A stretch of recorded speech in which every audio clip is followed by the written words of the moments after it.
I get the sense that the United States, a great country filled with great people, is withering precisely because it has bad leadership. Our leaders are not impressive. But how unimpressive are they? Just how unimpressive? Well, one of the fastest ways to know is to compare them to people who occupied exactly the same positions in exactly the same country just a few decades before. Go pull up on YouTube speeches from former presidents.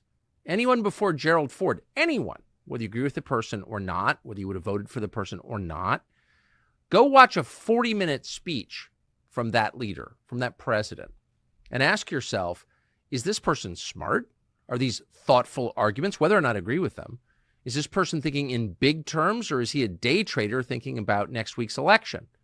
You will be shocked by how impressive our leaders once were and the terms in which they once thought, the language they once used. Here's just one example. This is a speech from John F. Kennedy from June 10th, 1963. It's the commencement address at American University in Washington.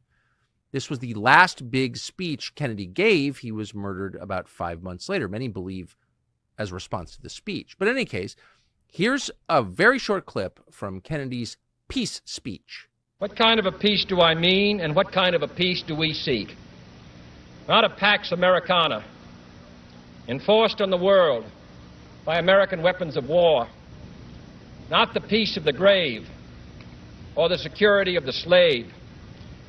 I am talking about genuine peace, the kind of peace that makes life on earth worth living, the kind that enables men and nations to grow and to hope and build a better life for their children. Not merely peace for Americans, but peace for all men and women. Not merely peace in our time, but peace in all time. And above all, while defending our own vital interests, nuclear powers must avert those confrontations which bring an adversary to a choice of either a humiliating retreat or a nuclear war. To adopt that kind of course in the nuclear age would be evidence only of the bankruptcy of our policy or of a collective death wish for the world. Oh, like what we're doing to Russia right now.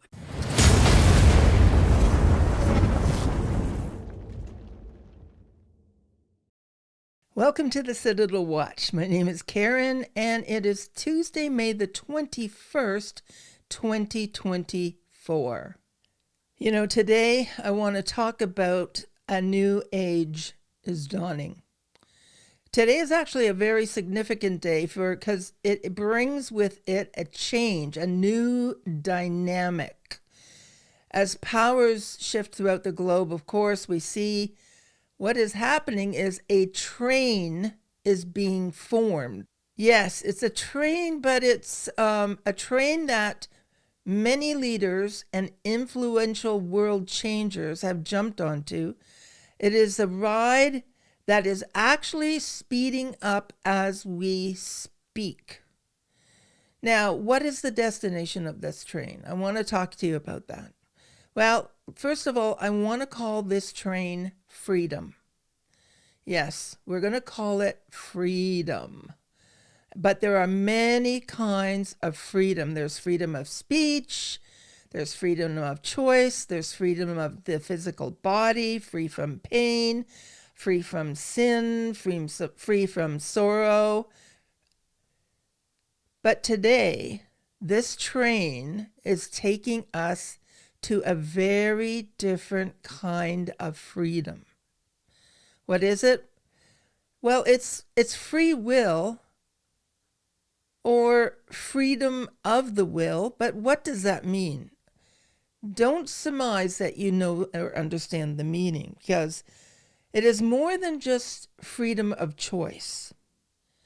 It is more than conquering sin or conquering sorrow, addictions, or sickness, or even conquering the enemy, or making the right choices in life. It's more than that.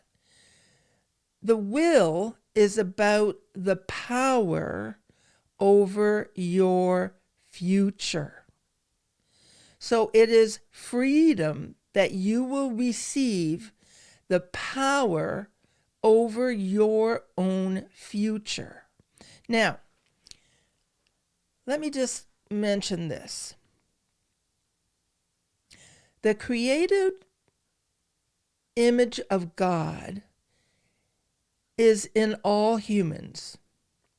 But that image, that gift that humanity has, that differs from most other beings, that gift has an awesome responsibility. And that responsibility is upon each of us to carry the future of mankind. Now, you are created with a moral agent. You have the choice to be moral. You have the choice to be right. And that moral agent is the key agent between humans and the rest of the created order.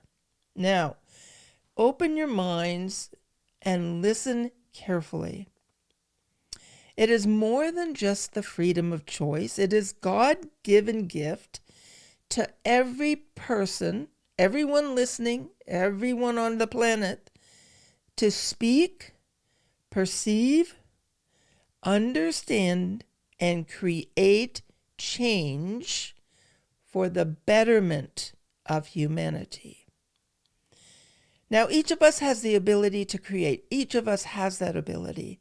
Life or death comes out of you daily through your words, through your negativity or your positivity, through your actions, whether you're loving or understanding or forgiving or faithful or hateful or angry or confused, whether you trust or don't trust, whether you're suspicious, worried, whether you're fearful, whether you're strong, whether you're weak. You have the ability to create. And what comes out of you is what is created. Now listen, your actions are controlled by your inner thoughts and your strong desires. The real you is hidden within. Oftentimes we wear a mask to hide the real self, to what is hidden within our very beings. But most humans truly do not understand the power that they have. Each of us has the power to change and affect another life. We have the power to heal a soul, the power to heal a family, the power to heal a city, and even a nation. Yes, a nation. We have the power to endure and also to bring hope, love, joy to others, or we can destroy them with our words and our intents, as well as we can destroy their future. In all this, what I'm saying is this. What you live, meaning what emanates from you, what your soul carries, affects and is felt by all who come in contact with you. All of them, everybody. Whether it's, short contact, it doesn't have to be close contact. What or who you are shows on the outside by the calm or the chaos that is around you. I want you to ask yourself today, just ask yourself this question. What do I attract in my life? Do I attract darkness, anger, lying people, theft? Do I attract worry or fear, negativity, positivity? Look at the two things I want to say. Look at the people that you attract. But secondly, look at the animals that you attract. It's amazing. Animals know what's inside of a person. They don't even have to hear the words that come from your mouth. You can have nice words and an animal will retract from you because they see differently than we do. Now, what is the product that's being produced around you? Now, something interesting happened to me this week, and I was talking to some close friends, a husband and wife, and these people are very influential people. Very, very, very influential people. They're very well educated. They're very prominent. And so when they told me this, I was actually quite shocked. I have to be honest with you. And he said this to me. He said, "My wife and I, we trust you." And I said to them, "Why do you trust me?" And he told me that they could both feel the strong energy of the deep love and acceptance I had for them that was coming from me. I was surprised because I do love them both deeply, very deeply. But I was surprised that they could feel that. I was surprised that they discerned that. I was surprised that they were affected by it. I was shocked, but I learned something very, very important. And that is, no matter what your words are, and words are important, don't get me wrong, but if your heart and soul do not emanate the love and the acceptance and truth, your words absolutely mean nothing. You can say, "I love you," from your head, but deep down, that reassuring, deep, whether you want to call it that energy of love, is not there. You know, many people are seeking for that true love, that not just the words, but what is the deep knowing and revealing of love. Words do not create trust or peace or joy unless, of course, they mean something deep within you. But one of the things that is needed, you need to create a sense of safety. Yes, safety. Bet you weren't expecting that. Safety is any relationship, whether an acquaintance, a life partner, a business transaction, a friendship, a child, whatever it might be. This is the most important thing to establish. You see, real love is safe. Real love is safe. What does that mean? Well, it's safe to share a secret. It's safe to partner with. It's safe to be yourself with. It's safe not talk about you behind your back. It's safe.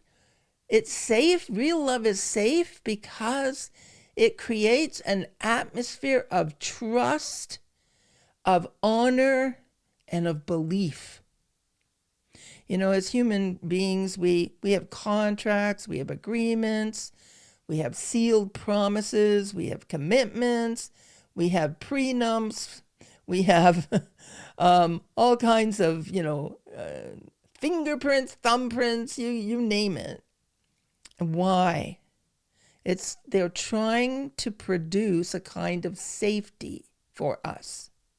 Why? Well, because we do not sense or feel or receive the feeling or belief that there is safety with that person. You know, if I'm entering into agreement, in fact, In the old days, it was a handshake. You went by your word. Your word was your honor. Your word was truth. You kept your word. You were faithful. You were faithful to that word. But in this day and age, the words that come out of people's mouth aren't trusted, and it's actually very, very sad. We have to produce, or even try to produce, some safety within written agreements, but even those written agreements are not taken strongly and are broken. Marriage covenants are broken. Partnerships are broken.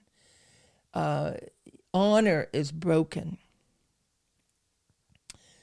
Well, safety is truth, but it is not blind trust. It is kind of like that deep inner knowing that, when you just know, there's like a release of real energy that is released from the person that establishes the bond with you, a real bond, a real knowing. It's like you just know that this is right, or this is good, or this person is real. Actually, you know what it's called? It's called divine love. It's that perfect love that casts out all fear, all mistrust, all worry, all distraught, whatever it might be, all the negative. When you understand, when you see that perfect love in someone else, you feel safe. Now, I want to ask you all another question that I want you to really dig deep inside for the next few days. And if you have a pencil and paper, make a note. I want you to ask yourself this and be honest with yourself. You can say the right thing, but the right thing isn't going to help you. I want to ask you to ask yourself this first question. Do I really love my fellow human race? Secondly, do I really exude true love for them, not earned, not with selfish motives, but true sacrificial feelings of love? That you will love them just as they are, unconditionally, whatever condition they're in, whatever they have caused or may have affected you in some way, that you are willing to forgive and bypass the bitterness and the anger and love. Do you do that? Do you have the capacity to love those that are different than yourself? Maybe they have a different color skin, a different religious belief, a different goal, a different attitude, like maybe a different level of education. Maybe they have imperfect bodies, imperfect souls, imperfect attitudes. Do you have that deep love and compassion for all of creation? And I mean all. It's a choice.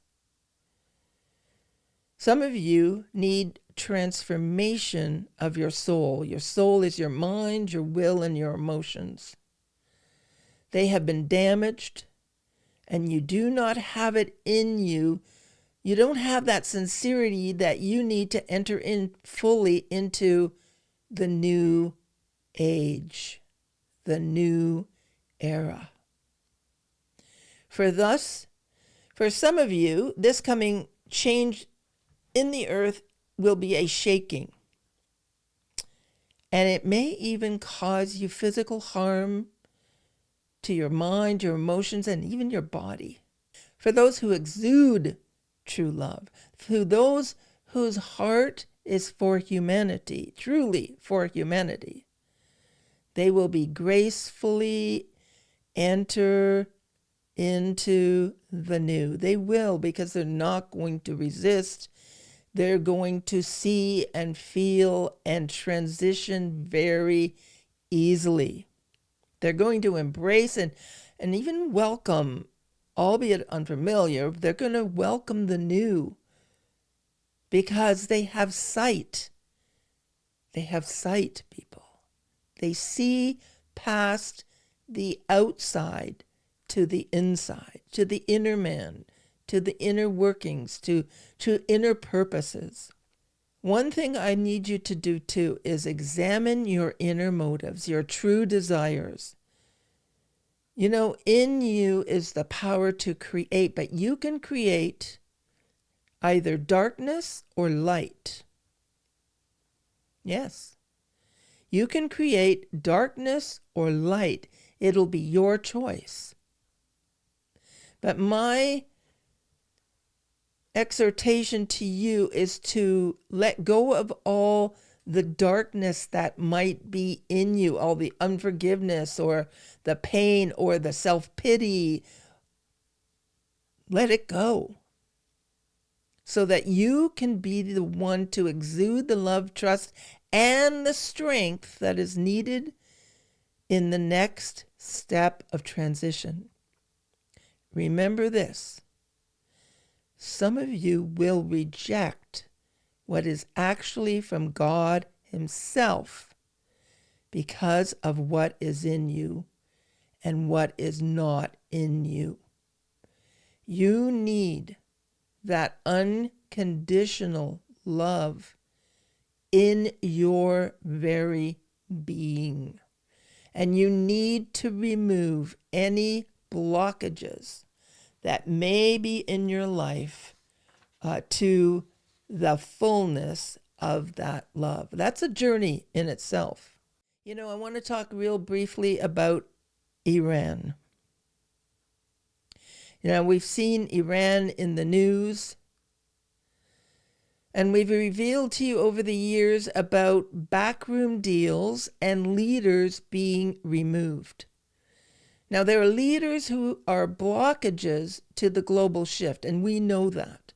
And they have to be removed. We've been telling you for a few years, they have to be removed various ways. They're going to be offered deals. They're going to be, given the opportunity to resign and other ways. Now, Iran's president and foreign minister are now taken out of the way. They will now put in their choice of leadership in order to shift the nation. So their choice of leadership is going to be put in. What does that mean? Well, will this be righteous leadership? No, it's not. But this person, this man, he will establish many things that are necessary at this time. Remember, we need to see the strong grip of the Ayatollah Khamenei, the supreme leader of Iran, removed from the land to see the land fully transformed. This will come, I guarantee it, but it will not come yet. You know, the prophet Charlie Shamp prophesied about Iran and the removal of the Ayatollah. It will take place. You know, all prophecies from the heart of God, not all prophecies, but all prophecies that come from the heart of God take time, sometimes years and years, even centuries. What happens, though, is when we hear a prophecy, we can become impatient, or when we hear intel and we think it should happen the next week or the next month, and we lose perspective. We become impatient and even doubtful. And then we doubt that they're true words of God or that they will come to pass. But I guarantee you, when the time is right, when the time is full, where there's fullness of time, it will come to pass. Now, what's next? Well, Iran needs new laws. These laws will be put into place quickly, for Iran needs to shift into a more viable position. Yes.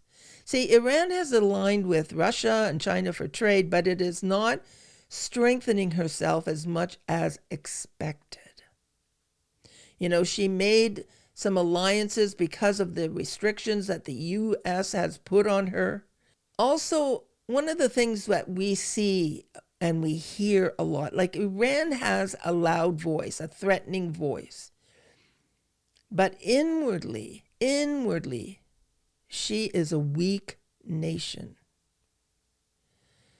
But I want to tell you this. There is a large community of Christian believers who are praying, and God is hearing their prayers, and prosperity will come to the people of Iran, because this nation will come into an extreme shift that will shock the nations of the world.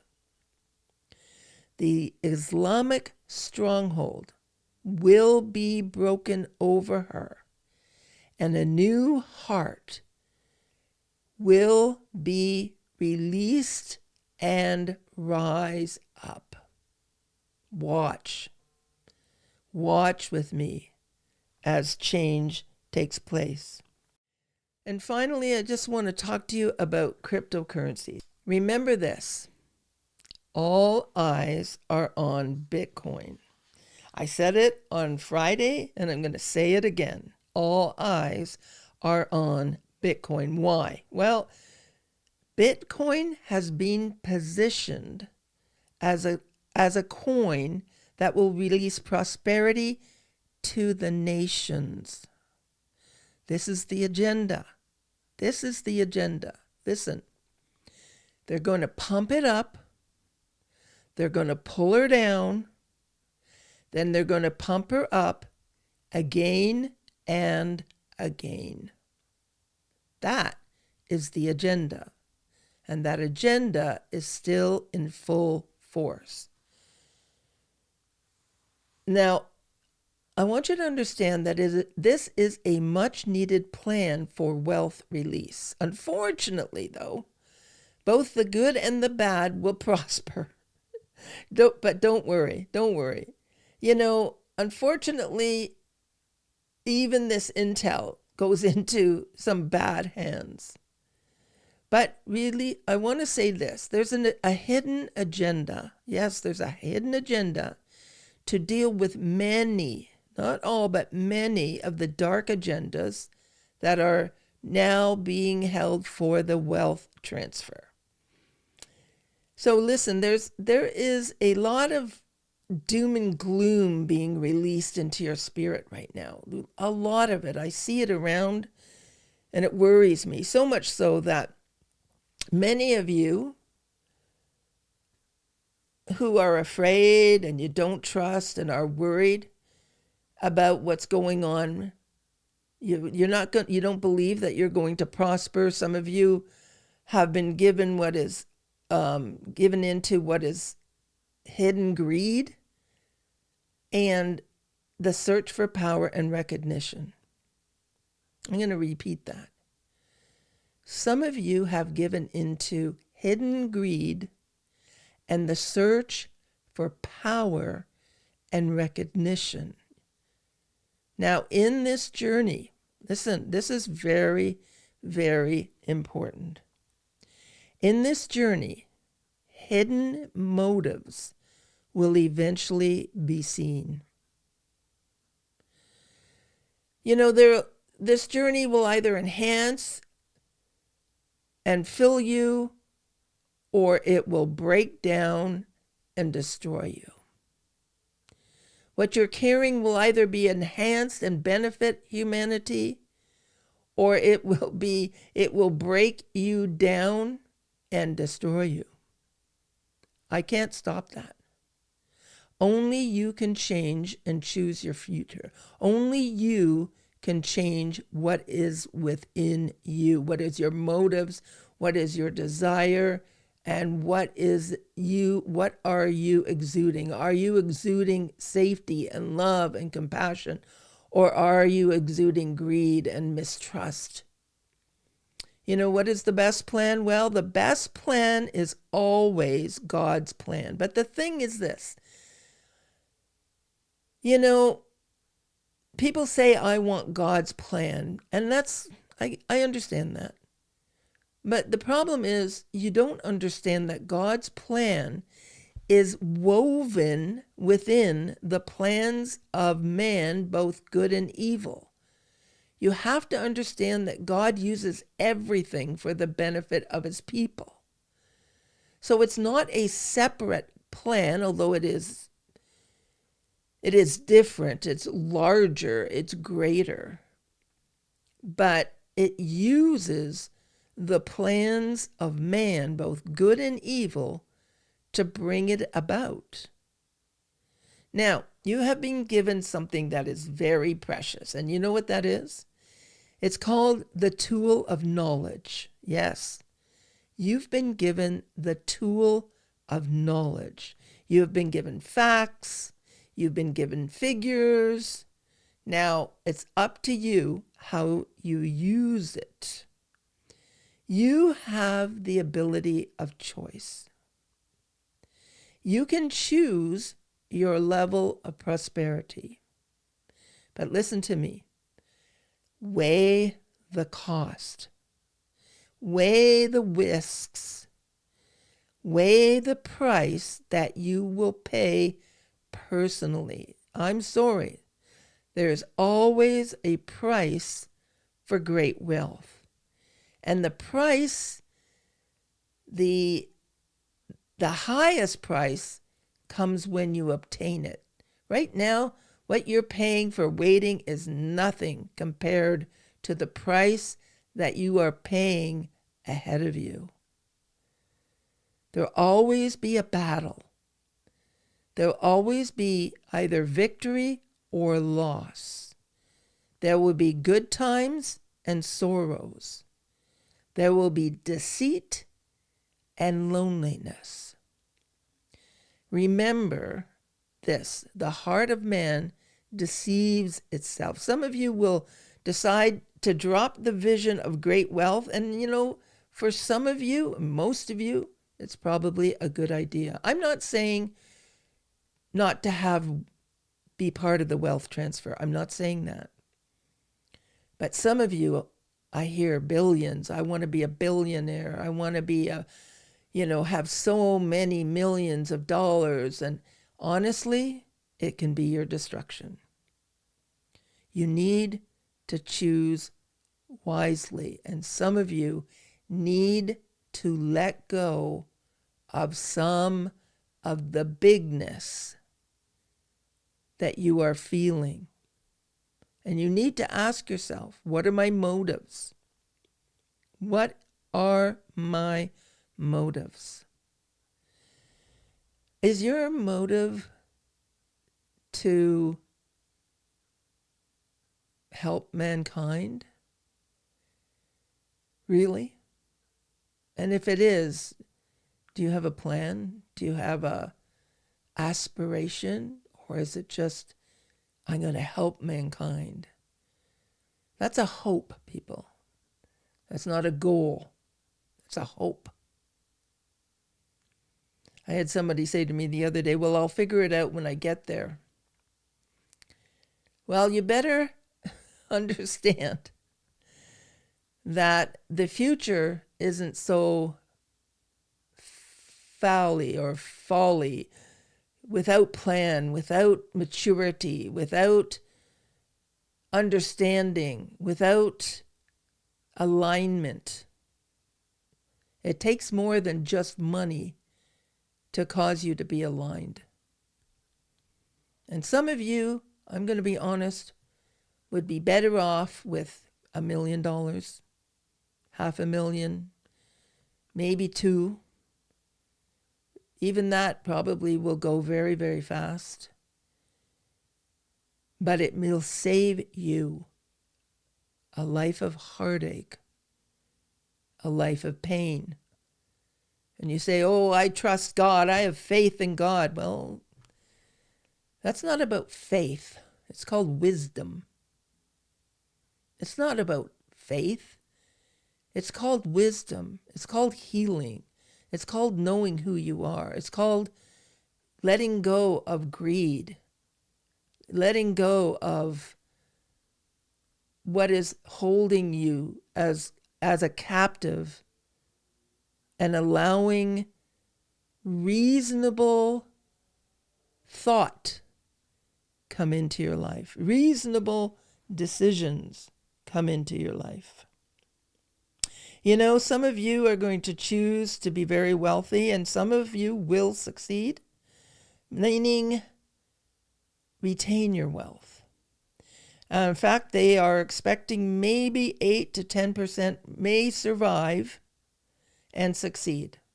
And I don't mean may get the wealth. Getting the wealth is not that hard. Really, people, it's not that hard. But keeping the wealth is a hard journey. Now, the rest of you who have decided to go for the big bucks, they believe that you're going to experience failure, loss, fear, sorrow, regret, loneliness. You're going to see what is around you, what is truth and what is not truth. But in all of this, what this is, people, and if you can get this point, you will be shocked. The wealth transfer is more than just releasing wealth. It is the journey of the inner self transition. Remember, they are transitioning humanity to a new level of consciousness. What will make you more aware than when you gain the wealth of the world and you see your true self? That is where true transitioning is taking place in the wealth transfer. The transition of the soul of every man, woman, and child. It's a global shaking. The transfer of wealth is a global shaking. Not what you expected, right? A global awareness will arise, and finally the coming of the new man within the hearts of people. Yep, it's a test. It's a shaking, a renewal within each man, woman, and child. It is not just about wealth and provision, people. It's not. It's about who you are. It's about you, the inner you, your transition to glory.